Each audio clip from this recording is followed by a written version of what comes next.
This podcast is brought to you by eRadio. For more podcasts, check out our website on eradiosa.com or download the eRadio SA app from the Google Play Store. Enjoy.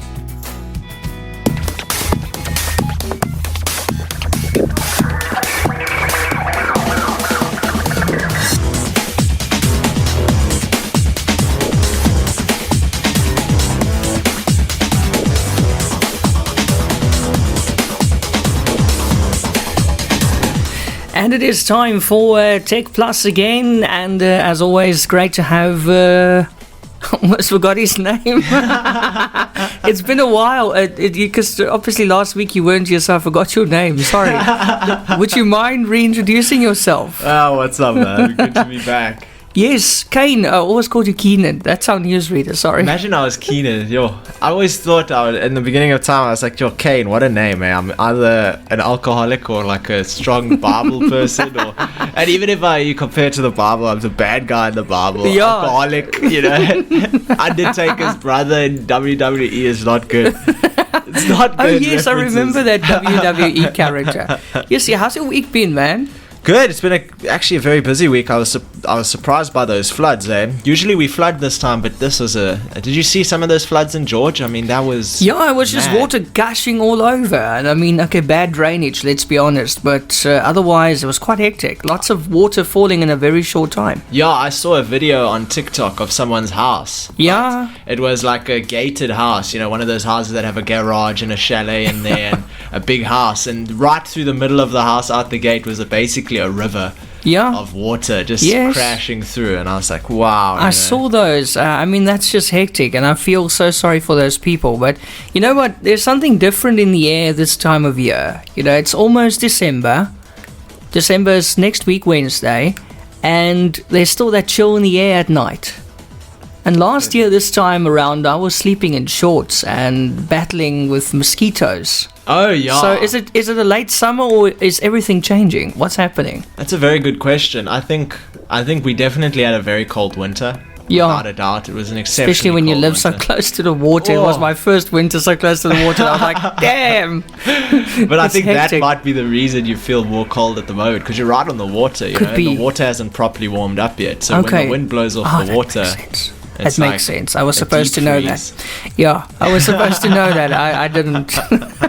But yes, and then also the strong winds and all that kind of stormy stuff coming our way. It looks like it's quite a stormy season ahead of the festive season.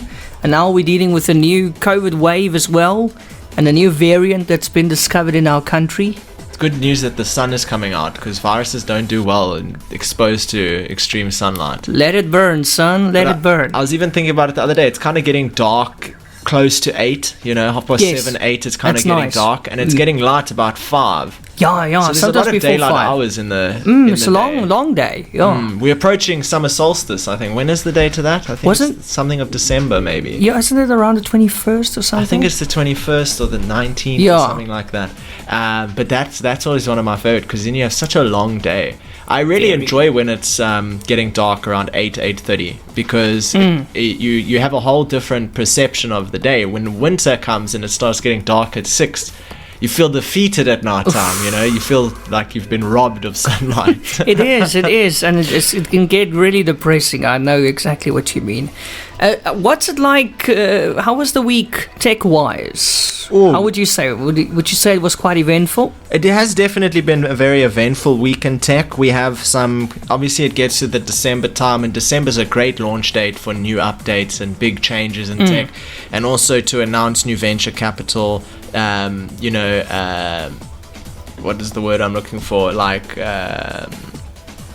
ventures, just money-based ventures into new establishments and things. For example, Cape Town's V&A waterfront is getting a desalination plant, a new one. Ooh. And we know about Cape Town and its water issues. I mean, there was a time a few years ago where there were severely strict water restrictions on watering your garden even. Yes, or showering, like you had to shower in 2 minutes or something. Yeah, no, you might as well just get a bucket of water and slowly pour it over your head in the shower, to maximize your shower time.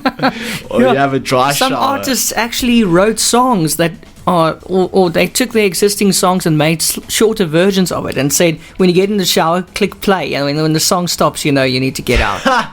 Yeah, they actually did that. Clever. One of the artists in Cape Town. But I must say, a few songs pass on my playlist if I have a shower and there's music playing. So I think it's, I start hearing the fourth or fifth song and I think to myself, yeah, no, you're definitely abusing the water situation. Yeah, no, I can't hear my songs when I shower. I just hear the pipes bang. My water's always off, so there's a lot of air in my system. I always used to take my phone into the bathroom when I showered and leave music playing, but I always thought, I wonder if water damage will occur. Yeah. And standing here today, that particular phone has no mic, no camera, no sound. So it got damaged. It ruined the phone. Oh my gosh, there goes my playlist tonight in the shower. Oh gosh. So Cape Town's V&A waterfront is set to get a new desalination plant to ensure fresh water supply at the tourism hotspot during any future crisis affecting South Africa's second largest city. Growth Point Properties, which is the country's biggest listed real estate firm, received approval for the 3.3 megalitre facility, of which construction will begin in the first quarter of next year. And according to a statement on Thursday, the project should be complete by 2024. And it's funny because it's a Johannesburg-based company building a desalination plant in Cape Town. So I think it's a very long project timeline, but to build a 3.3 megalitre facility is no easy task, especially because that facility has to run absolutely non-stop, constantly working. And we've seen with Eskom, things that tend to run absolutely non-stop don't get managed properly. So it would be good to get one of these. I would love to see how the maintenance of that will happen and how that water will be distributed. Will it be government issued water? Will it work towards your 3,000 litres free per month? Do you have to have a special subscription in order to get water from that particular plant? Is it, there's a lot of questions, like, is it state owned that I have, what are the costs going to be? Who pays for it? How do they make their money back? Those are all very important questions to consider when you're thinking about it long term. You can't have a desalination plant that makes no money. Doesn't work so well. Remember they had one in Sagefield? I remember that. We have one in Knysna at the beach bar. Oh, I didn't know that, but in Sagefield there was one at the beach bar, and it wasn't operating for long. Was it even operating? It never just took off. Something happened. Really? Yeah. It must be mismanagement just standing there or now. Something. Yeah, maybe people stole the stuff again. I don't know. But Cape Town has big water problems, so I think this will come as something that's appreciated. But also, this year, in October, we had 1.6 million people visit Cape Town, which is 28% more than the previous month. We are getting closer to December, but it's only 3/4 of pre-pandemic levels. So it just gives you an idea, we're nowhere close to, we're back to square one. We're trying to increase the amount of tourists that visit South Africa. It's a major form of income, and we're not even back to where we were. No. So we need to make sure there's things in place like that. And now with the new COVID variant, it's just, what a struggle. Also, vacancies in Johannesburg hub of Sandton have risen to 21%. Somebody told me in Sandton, that's the Lani part of Joburg.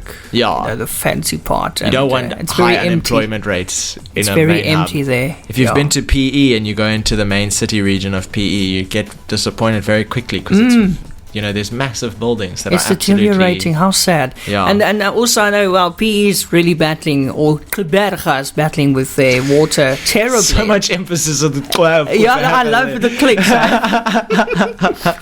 Can you do the PE name by now, the new PE name? Kleberga. Or do you just say... click? I say Kleberga because I don't know where the click goes in. I feel like I put the click in random places, like Kleberga, I don't play around with that. That's so funny. Listen, now with Black Friday coming up, I think it's probably Black Weekend all over, but hopefully Eskom won't be running any Black Friday specials, if you know what I'm saying. There's a lot of... Have you seen any deals online that really knocked your socks off? Yeah. I'm a tech guy, so obviously it's tech, but I saw a 500 gig SSD going for like $7.99. Really? And I paid I think 1,250 for my 250 gig.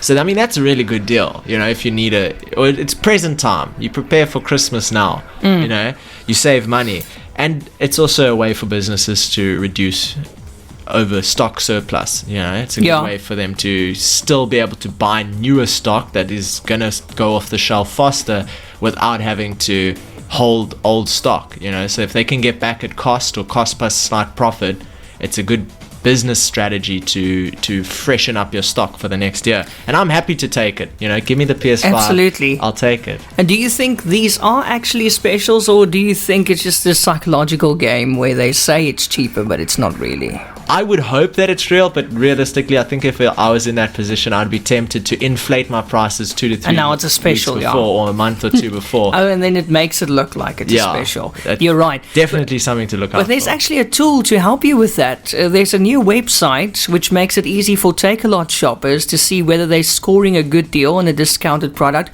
or whether the savings shown to them has been overstated. The website is called servaltracker.com. That's SERVAL tracker.com. It records the daily historic listing and selling prices of popular products on South Africa's biggest e-commerce site, and then presents these in a simple graph. And then you can see for yourself. To check the pricing history of a particular product, you just copy the URL of the product from TakeALot's site. A generated graph will then show the product's pricing from the date that Serval started tracking it. servaltracker.com. Does it sound cool? That's very interesting. I would be concerned about, I've double take prices on TakeALot a few times because they always seem to be selling something at a discounted price. They're like, was 45,000, now 28,000. You look on every other shop and it's 28,000. What on earth are you buying at that price? Laptops and, that's hectic. That's probably gaming laptops. VR headset will set you back. Goodness. Well, a Dell XPS, which is one of the best work laptops, I'd say, if you don't want to slack on performance, but you're not necessarily gaming. The XPS series is 30 to 50,000 rand a laptop. Yo. And that's business laptop, You're not necessarily gaming on that. How much RAM do you get with those? All of it. A lot. Yeah, because RAM's so important, and but imagine you have an awesome gaming laptop like that, but your internet connection is crap. No, imagine. Can you imagine the frustration? That's like been like my whole life. Yeah. The internet in South Africa is terrible. Yes, speaking of, do you know Jeff Bezos has made a prediction, which I think is pretty outlandish, or it's just a very, very, dreamer statement that could or could not work, but it's also something that contradicts something that Elon Musk said. Jeff Bezos predicts space will soon be home and Earth just a vacation spot. Oh no! Yeah, so he says many people will be born in space, which Jeff Bezos said, who believes that Earth will soon be nothing more than a vacation spot for humans. Jeff Bezos has proven himself to be someone who is well worth listening to. However, his recent statements about space have really left many wondering if he's a big dreamer or a big fool. The Amazon boss says that humans will soon live in space and use Earth as a vacation spot. So what does that really mean? Well, what he's saying is that he believes that there's more future for us in building colonies of human civilization in space, where people are born in space, not on another planet, but actually in space on a international space station kind of environment, and then they visit Earth. You just come for a quick holiday here on the planet, which is crazy because I think you could do a lot in terms of a space station. You could have cafeterias, swimming pools, all sorts of stuff, and it could represent the life that we're used to on Earth. But you can never really encompass that lifestyle of Earth, and if that is true, Earth will become a very expensive place to live, and colonies in space might be much cheaper in time. But who knows, really? Elon came out and said, that this doesn't, they think it's a clever jab at Elon Musk, who has been on a mission to try and determine whether humans can live on Mars. But in 2019, Elon Musk once compared Bezos' space colonization plans to building America in the middle of the Atlantic Ocean. So that gives you a little bit of the tension in the room between these two big guys and their big ideas. I've always wondered what it would be like having those two in the same room. Oh yeah, I thought chommy, we got lots of money, we could do big things, but it's more like, I'm the smartest, you're the smartest, who's the smartest? Well, I choose Elon anyway. It's back to techPLUS. If you just joined us, big hello to you. If you want to get in touch during the course of the show, you are most welcome. 081 060 16 1640. That's 0810601640. And Kaine is with us in studio, and we're looking at the biggest stories of the week when it comes to technology. Now, Kaine, I know I asked you in the kitchen already, but we weren't on air, so I'm going to ask you again. Jukes. Do you know what Jukes is? No. You said yes. The sound, the streaming service. Yes. The streaming service. Yes. So JOOX. That kind of just popped up, and I saw it. I never actually took a subscription out or had a look at what they had. It was basically the South African version of Spotify, but with South African artists obviously at the forefront of it. Right. Kind of like promoting South African stuff more than the international stuff. But it is now just disappearing, eh? Really? They say it looks like it's not working. They're shutting it down. I just want to make sure about the date. They're shutting it down soon. Why do you think that is? I mean, do you think it's just impossible to compete with the big oaks out there, the big ones? Well, just guessing, I would say that one of the main influential factors is actually the artists themselves. Artists want to be known as a top artist, and to be a top artist you need to check all the boxes. You need to be on Apple Music, you need to be on Spotify, you need to be on YouTube, you need to be on these streaming platforms, which is where the listeners are. So the job of a platform like that is to make sure there are listeners, because without listeners there's no value for an artist to be on that streaming platform. And I don't think it's a problem with artists. I think they would have had an ability to sign artists, because artists would have been confident in the prospects of being able to be on a South African pure streaming platform. But people in South Africa are not only looking for South African music. They're looking for international music. Exactly. And the South African artists need to be at that international standard. And they're going to still go look for the top artists on the top streaming platforms. So it's a very monopolized industry to try and overwhelm by just having South African regional focus. I think it's a very difficult battle to try and even get people to sign up. I mean, I complain about my 50 Rand Apple Music subscription because there's also Spotify and, Deezer and all these other music platforms. You just can't afford 5 or 10 of them. No. You want one as a user. Yeah. You don't want to have that. And some people that do have that have very specific reasons for it, like Spotify. Why would you have a Spotify account if you already have an Apple Music account? Because Spotify is going to suggest songs that you might like. They kind of it's just like Netflix. They kind of get to, like, they look at your patterns and what you like to listen and watch, and then they compile playlists based on that, and then later on it feels like it knows you and you like that. So Spotify's unique selling point was being able to feed you, the listener, with music that you're potentially going to like. And this South African streaming platform, which you mentioned, sounds like their focus is on giving you South African music. And it doesn't necessarily mean you like South African music or you want to only listen to South African music, so that it's not going to capture enough people. Spotify is different enough from Apple Music that it has a utility, but just having a niche amount of artists as your unique utility, I don't think is enough to create a platform that can compete with Apple Music and Spotify that's just based in South Africa. So you have to really think outside the box and provide a new listening experience. Like if all the songs on that platform were 4D, I don't know if you've ever listened to 4D audio.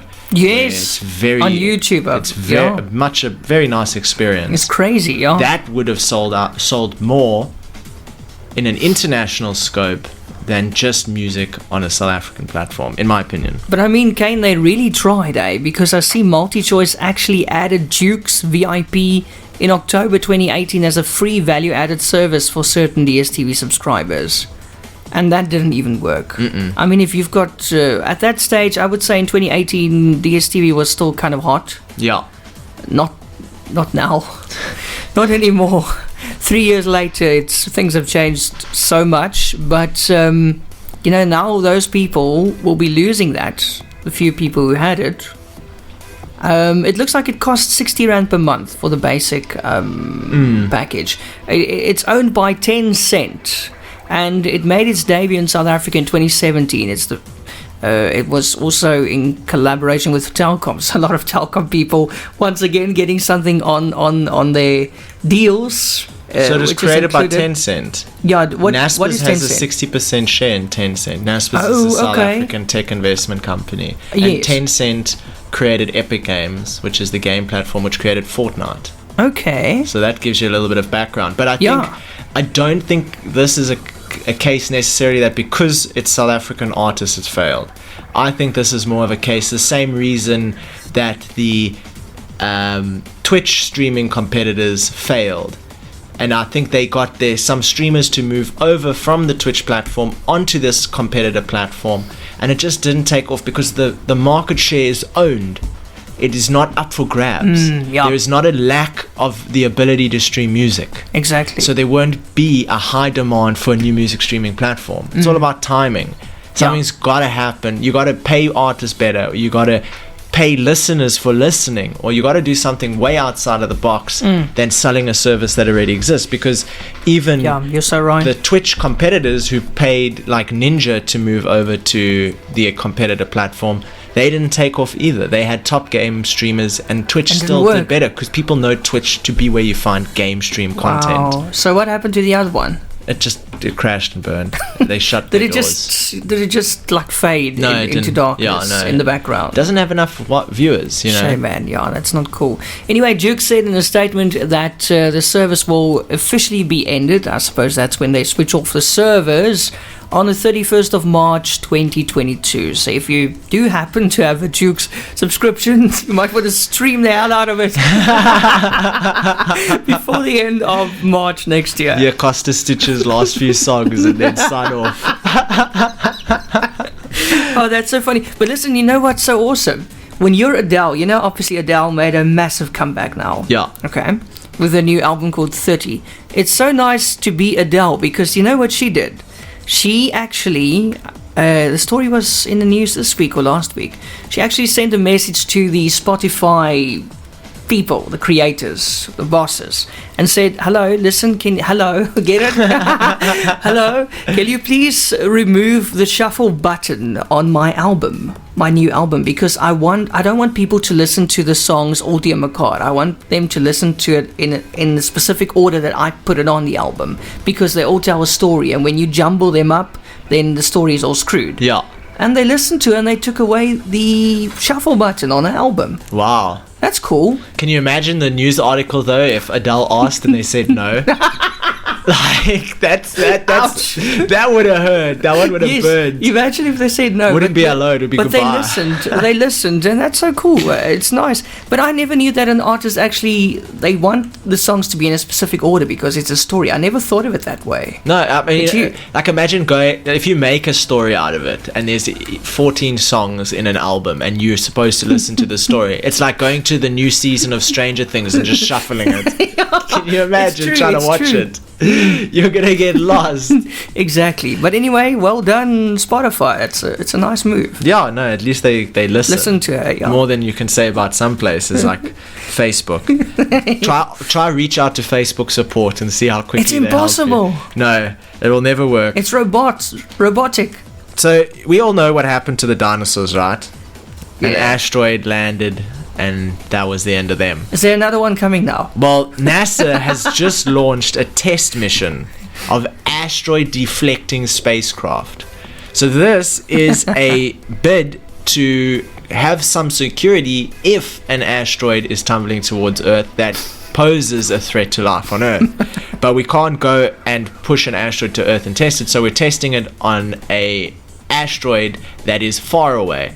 And this is the story behind it. So a spacecraft that must ultimately crash to succeed was launched late on Tuesday from California on a NASA mission to demonstrate the world's first planetary defense system designed to deflect an asteroid from a potential doomsday collision with Earth. The DART spacecraft soared into the night sky at 10:21 p.m. on Tuesday, or 8 a.m. South African time on Wednesday, from Vandenberg U.S. Space Force Base, about 250 kilometers northwest of LA, and carried aboard a SpaceX-owned Falcon 9 rocket. So this video is out. You can go watch this video of this spaceship launching, and it is a long mission. It's not going to happen in 5 seconds. So the DART payload, the DART is the name of the spacecraft, about the size of a small car, was released from the booster minutes after launch to begin a 10-month journey into deep space, some 11 million kilometers from Earth. Once there, DART will test its ability to alter an asteroid's trajectory with sheer kinetic force. So cameras mounted on the impactor and on a briefcase-sized mini spacecraft to be released from DART about 10 days beforehand will record the collision and beam images of it back to Earth. Oh dear. So we're going to watch a spacecraft crash into an asteroid at 24,000 kilometers an hour and be able to watch the video of this. This is like That's real nice. Star Trek, moment. The asteroid DART is aimed at... The asteroid DART is aimed at poses no actual threat and is tiny compared to the cataclysmic Chicxulub asteroid that struck Earth some 66 million years ago, leading to the extinction of the dinosaurs. But scientists say smaller asteroids are far more common and pose a greater theoretical danger in the near term. DART's target is an asteroid called Moonlet, the size of a football stadium, that orbits a chunk of rock 5 times larger in a binary asteroid system named Didymos, the Greek word for twin. So they're basically setting on a mission to hit an asteroid and try and alter its trajectory, of which there are 27,500 known near-Earth asteroids of all sizes that are tracked by NASA, and this will demonstrate if we have the ability on a small scale to shift the trajectory of an asteroid as a defense exercise that can be done, into the future if something were to pose a threat to Earth. The scary thing is, though, there was an asteroid that came within a couple thousand kilometers of Earth way back that would have caused an extinction level impact, and we only knew about it 2 days later because the asteroid came from the direction of the sun. Ooh. So if an asteroid is coming from the direction of the sun, you can't actually see the asteroid. So even in that scenario, we would have found out when we got hit before we knew it was coming. So it's very important to, one, be able to track, but also two, have some sort of last resort in place.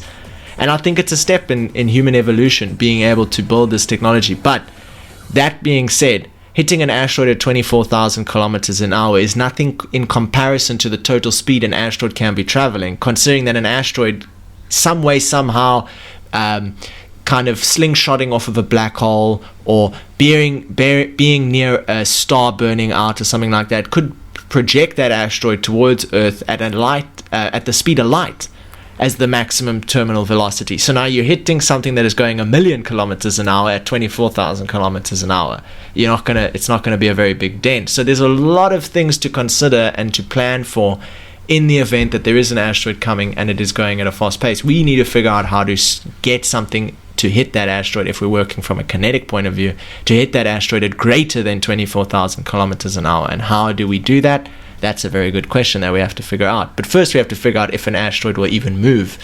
And that's just an asteroid the size of a football stadium. Now imagine an asteroid the size of Texas. What should we look out for when something like that hits us? Will we know it, or will we be gone before we know it?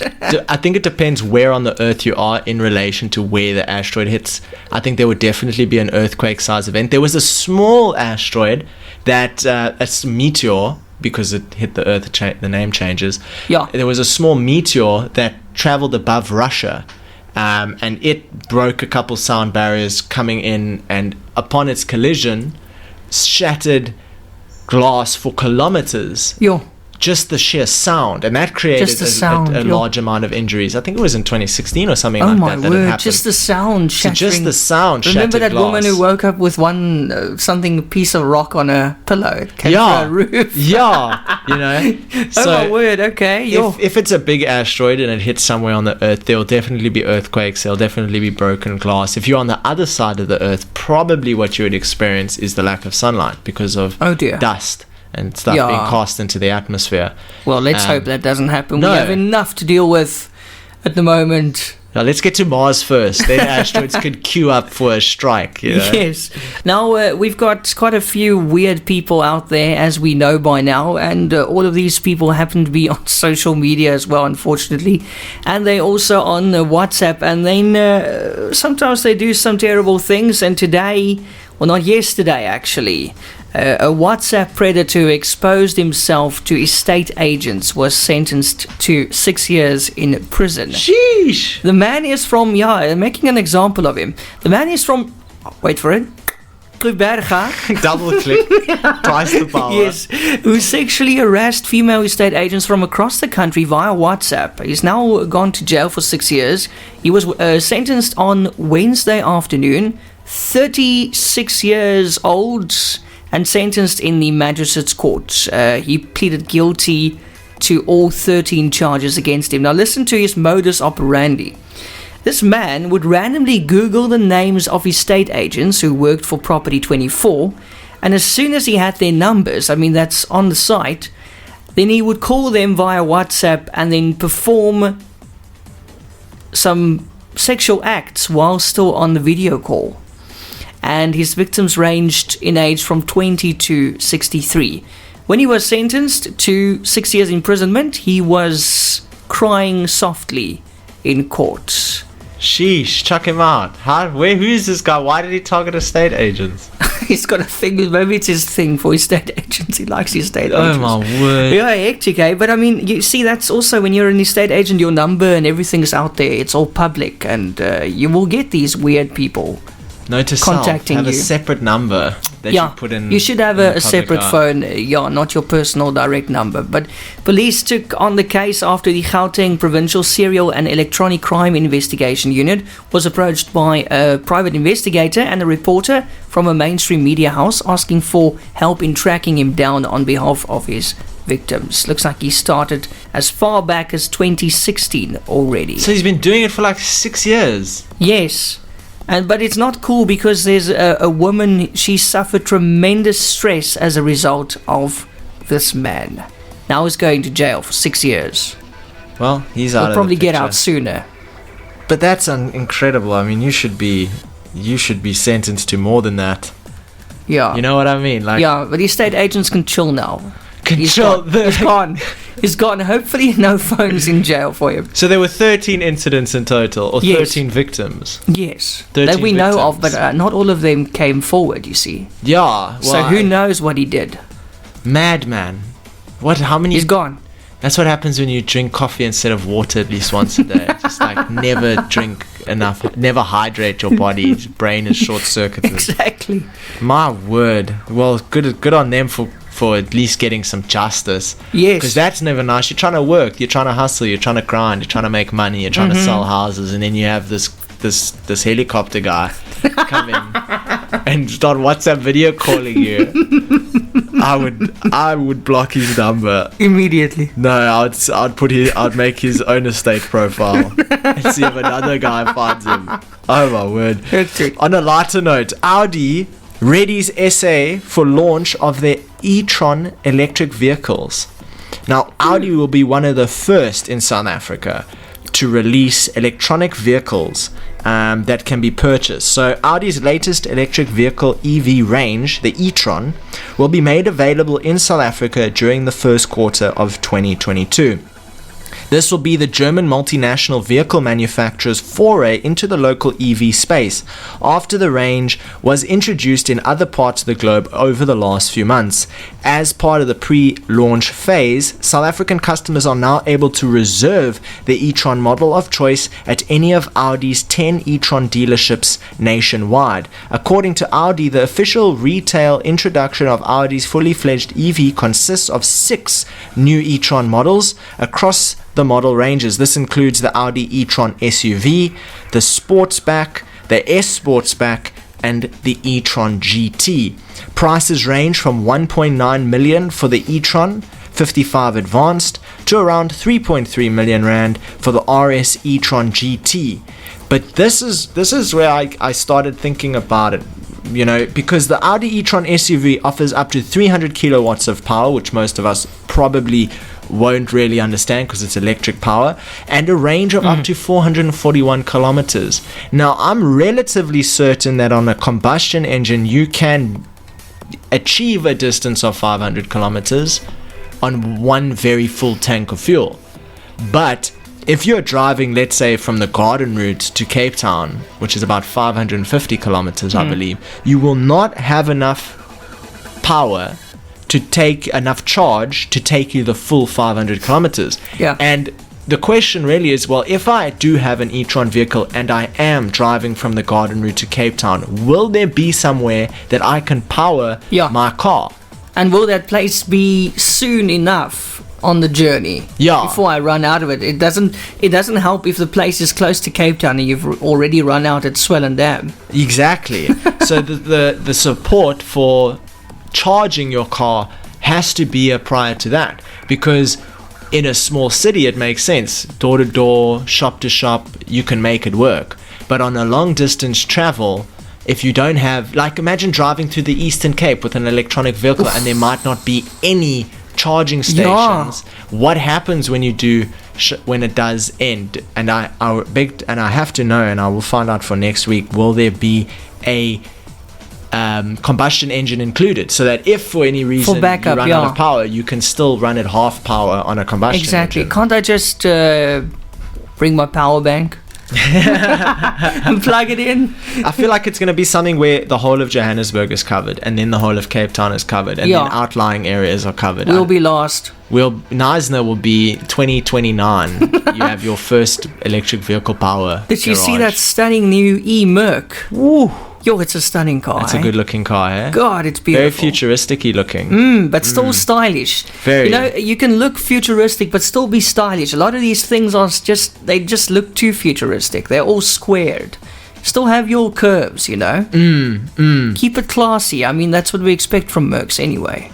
So one thing that Audi has said is that as part of the e-tron purchase, Audi says it will make provisions for the installation of a 32 amps industrial socket to support the adequate setup of a charging point within the customer's home.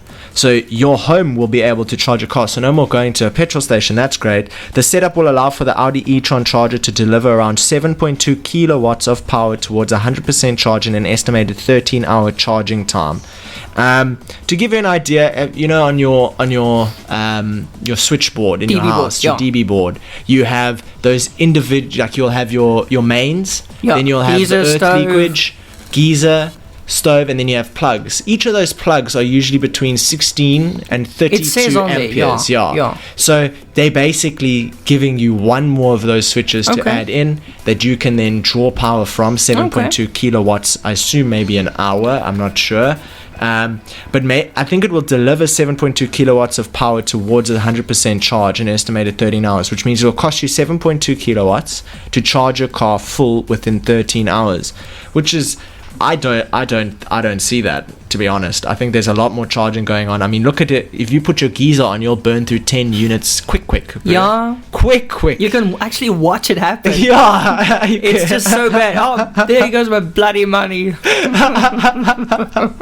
And that's the actual concerning thing, because the way that Eskom works in South Africa is the more you use, the more you end up paying per kilowatts of electricity. Yeah. So at the end of the month, you recharging your car is going to be more expensive than the beginning of the month.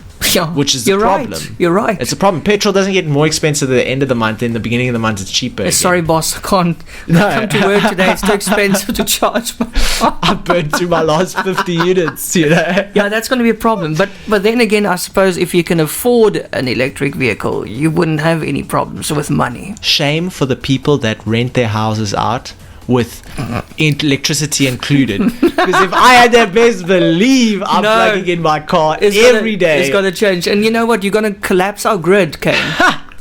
You're going to collapse our grid. It's already held together with sticky tape. With those cars, it's going to be bad. When load shedding hits, that means your car doesn't get fuel. Exactly. You can't drive it. So that's it's a bit scary.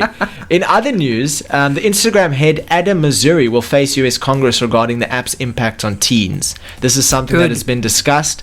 Meta just released some statistics which excluded any potential harmful statistics on teens. So it's a little bit dodgy. Yep. But Adam Missouri will face the US Congress, and he and to give you a bit of a backstory, Facebook's been under increased scrutiny for some time now, which has thrown its cohorts and other Meta-owned products into a similar examination.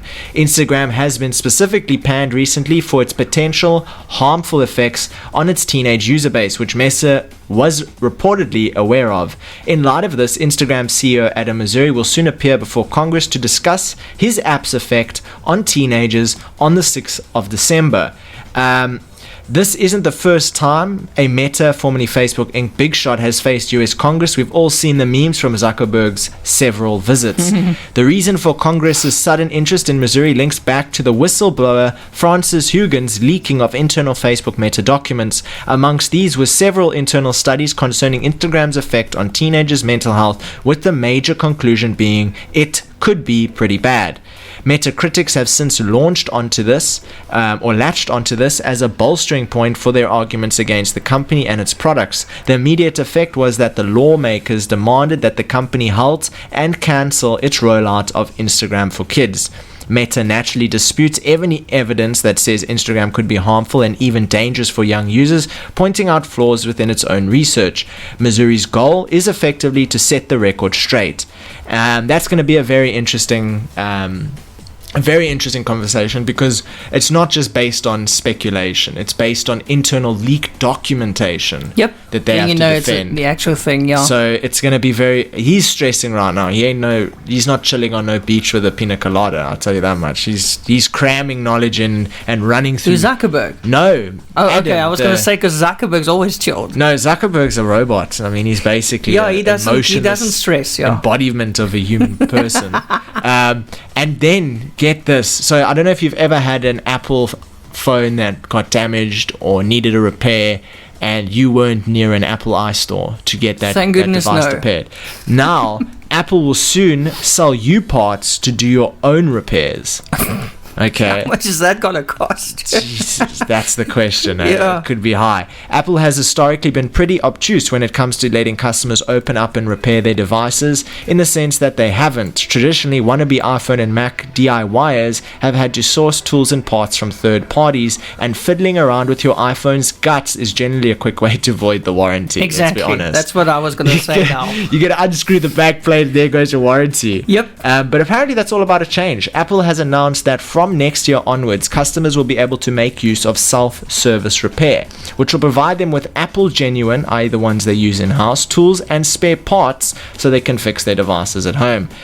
This will be Apple DIY. Naturally, there are a few caveats to this. For one, it only applies to newer products such as the iPhone 12 and 13 to start with, followed by the M1 Max later on, because if you could keep your old devices running, you wouldn't have to buy new ones, right? Exactly. So there's only going to be for the newer models, and in a press release, the Californian tech monolith states that the self-service is intended for actual technicians with mobile repair experience, and that your everyday customer should probably just take their device to an iFixit. But as long as you think you know what you're doing, you can still make use of it. Now, here's an interesting piece of information about Apple parts, and I wonder how this is going to affect that. Traditionally, if you've kept up with YouTubers such as Minus Tech Tips and things like that, you would come to realize that if, for example, you have a Mac, and that Mac has a component on the motherboard which fails, those components on the motherboard are soldered. What that means is, traditionally on a desktop computer or even some laptops, you can remove certain components like the RAM, the CPU cooler,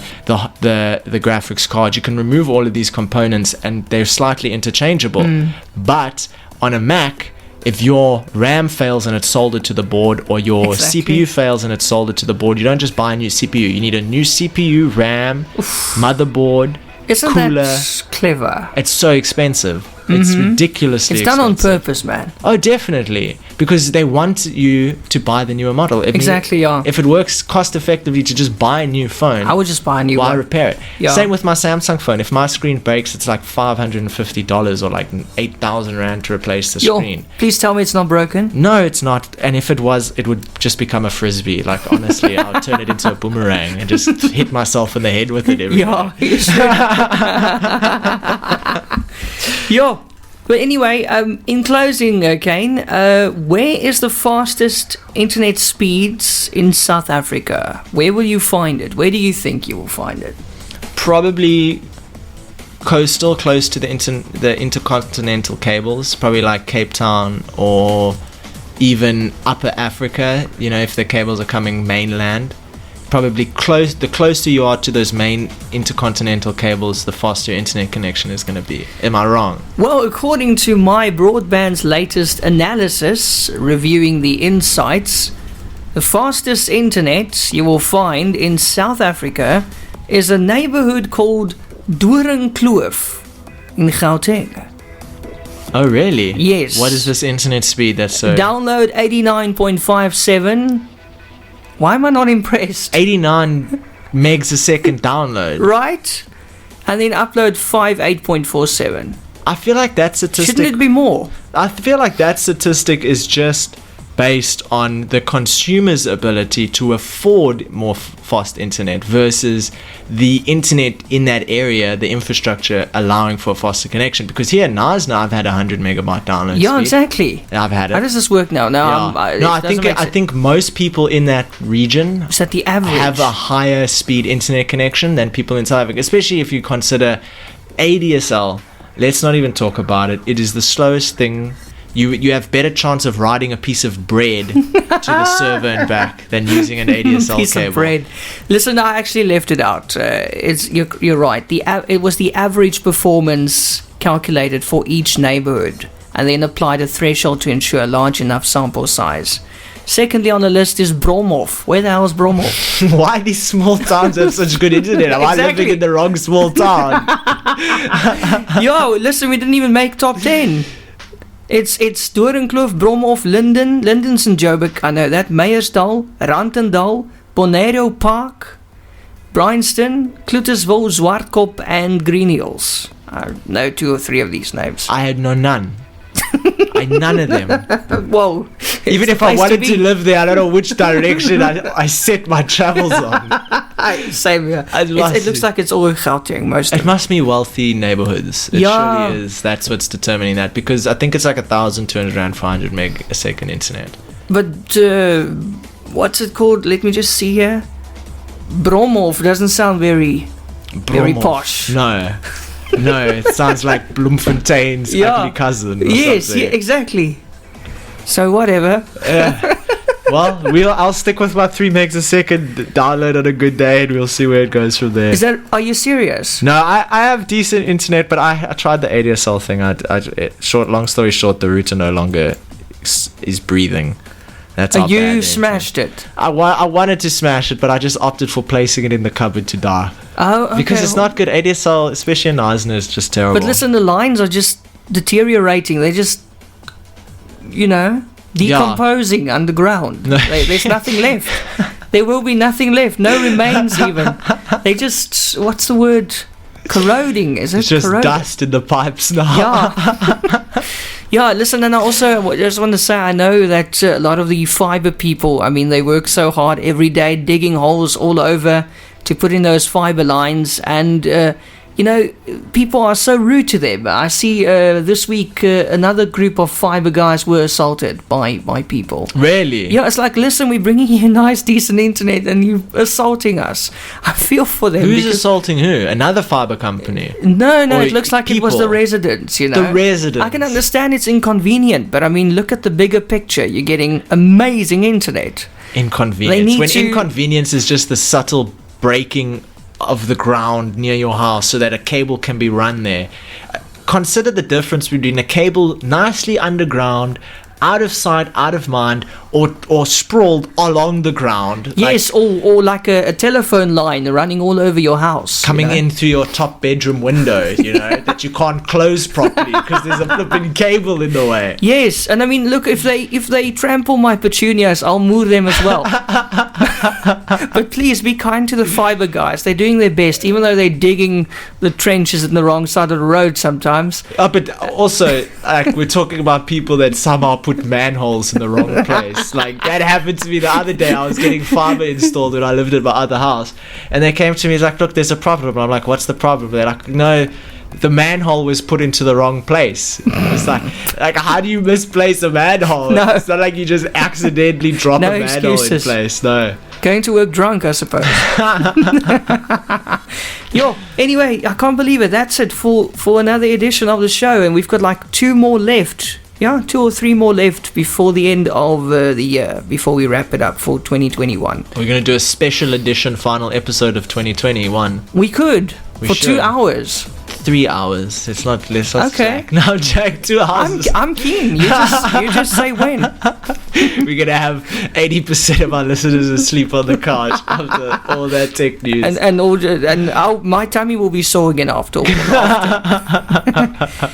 Kaine, thank you so much. It was good to have you back in studio, and then we'll see you again next week. Yeah, thanks so much for having me. And to all our listeners listening in, welcome back. We'll see you next week, and enjoy the rest of your week and weekend. You too, and careful out in the wind. Yeah. I suppose you'll save a walk, because it will just take you and dump you at home, hopefully. Kaine last seen with an umbrella walking down the street. No, I don't think the umbrella's a good idea. It's a bit wild. All right, thanks very much, Eon. Have a good one. Cheers, man. You too. Cheers, guys. Bye-bye. This podcast was brought to you by eRadio. For more podcasts, check out our website on eradiosa.com or through the eRadio SA app from the Google Play Store.